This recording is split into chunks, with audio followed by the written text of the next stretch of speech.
When we reflect back on the fourth quarter of 2024 and the transition from the third quarter, everything that transpired in Q3 really was reversed in Q4. And that is that central bankers in Canada and the United States, Bank of Canada and the Federal Reserve in the US, did confirm that they have paused interest rate increases. In fact, now the belief is that we're going to see cuts out of these central banks going into 2024.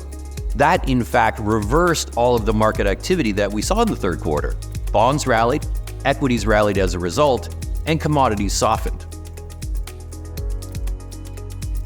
With respect to the fixed income markets, as we have received somewhat confirmation by the Bank of Canada and the Federal Reserve that they are done with interest rate increases, what we saw in the fourth quarter was bond yields that retreated from their highs in the third quarter that resulted in bond prices moving up.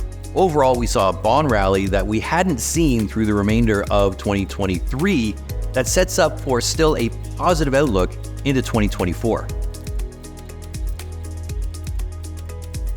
Global equity markets rallied in the fourth quarter owing largely to three factors. The first one being central banks in North America and the pause with any further interest rate increases, leading to expectations of cuts into next year. The second one being lower bond yields overall. This allowed for valuations to move higher across indices. And then the third factor was economic data that supported the soft landing scenario and reduced the risk of recession into 2024. Overall, the year finished strongly with positive momentum as we move into the new year.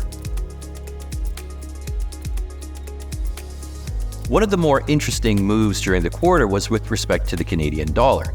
Despite weaker oil prices in the quarter, the Canadian dollar rallied to near 75 cents.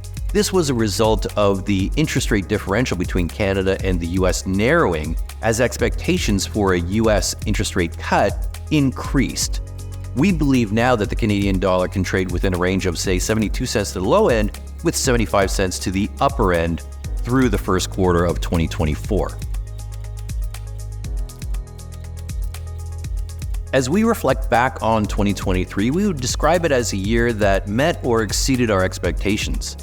Our expectations were met with respect to central bank policy, interest rates, as well as inflation, and our expectations were exceeded with respect to the better economic data out of the United States and the stronger equity market recovery that we saw overall.